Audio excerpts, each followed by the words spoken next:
Doctor দেখাবো। আপনার slip আছে? আমি শু পরে আসছি, স্লিপ না। আমি বুঝাইতে চাইতেছি অ্যাপয়েন্টমেন্ট স্লিপ। না, ওইটা আমার নেই। কেন, ওইটা ছাড়া ডাক্তার দেখাতে পারবো না? ওয়েট, মাত্র 65 কেজি। মানে? কেন, আপনি তো মাত্র জিজ্ঞেস করলেন আমার ওয়েট, তাই আমি বললাম।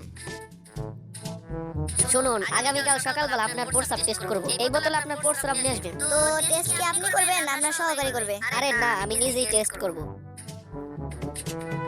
প্রস্রাবের বোতল তো ঠিক আছে, কিন্তু চানাচুর আনলেন কেন?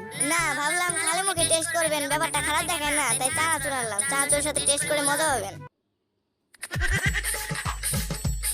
ডাক্তার সাহেব, আমাকে তাড়াতাড়ি ওষুধ দেন, দাঁতের ব্যথায় সারা রাত ঘুমাতে পারি না। আপনাকেই তো আমি খুঁজছি। কেন? না, আমার তো একজন নাইট গার্ড দরকার, তাই। ডাক্তার সাহেব, আমার প্রস্রাব হয় না, জ্বালা পোড়া করে। মেশিন নষ্ট হয়ে গেছে, পাল্টাইতে হবে। কি বলেন ডাক্তার সাহেব, এটা কেমনে সম্ভব? আরে, যে মেশিন দিয়ে আপনার টেস্ট করব সেটা নষ্ট হয়ে গেছে। আচ্ছা, আপনার খাবার সবসময় ঢাকা রাখবেন। ঢাকা তো অনেক দূরে, কুমিল্লায় রাখলে চলবে?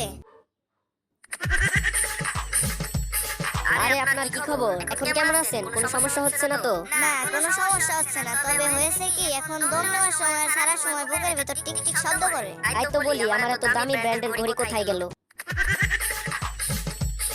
আচ্ছা ডাক্তার সাহেব, আপনি কি সত্যি বলতেছেন আমি চশমা নিলে পড়তে পারবো? নিশ্চয়ই, কেন পারবেন না? আমি তো আগে পড়তে পারতাম না, যাক, চশমা নিলে তাও পড়তে পারবো।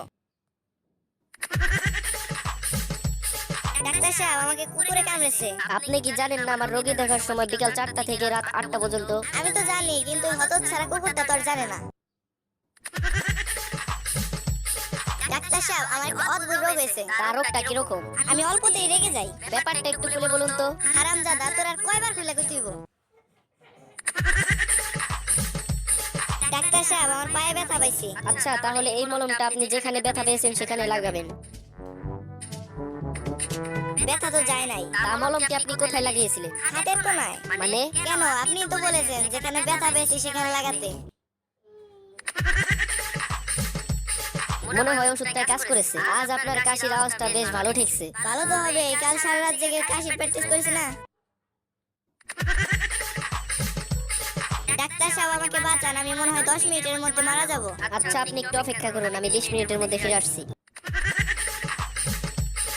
ডাক্তার সাহেব, আমি আমার ওজন কমাতে চাই। তাহলে আপনি প্রতিদিন 5 কিলোমিটার করে দৌড়াবেন।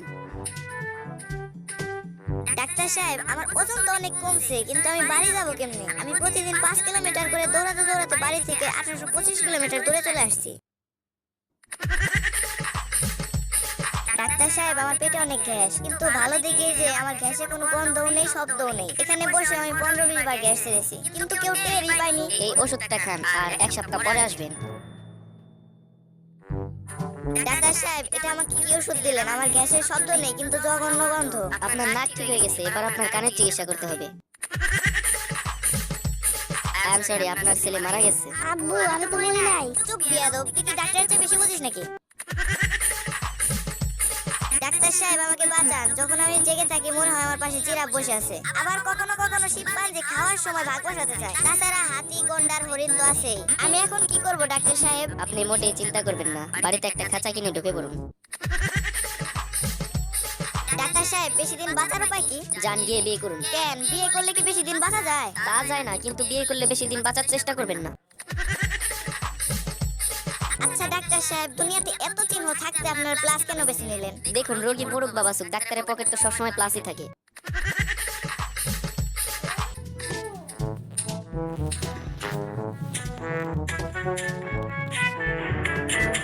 বলুন তো, 3 কে 3 দিয়ে গুণ করলে কত হয়? 398। মঙ্গলবার। 9। এটা আপনি কিভাবে বের করলেন? এটা তো খুবই সহজ, 398 থেকে মঙ্গলবার বিয়োগ করেছি। এখানে বসেন, আমি আপনার পরীক্ষা করব। আমার প্রস্তুতি নাই, আমি পরীক্ষা দিতে পারবো না। আরে, এটা ওই পরীক্ষা না তো, আমি আপনার রক্ত পরীক্ষা করব। আমি আপনাকে কিছু ওষুধ লিখে দিতেছি, ওষুধগুলো আপনি প্রতিদিন 1 চামচ করে খাবেন।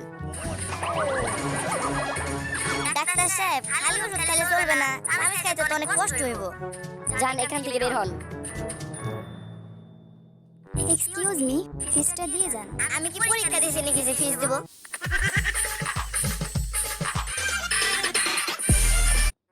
যান, এখান থেকে বের হন। এক্সকিউজ মি, ফিসটা দিয়ে যান। আমি কি পরীক্ষা দিয়েছি নাকি যে ফিস দেব?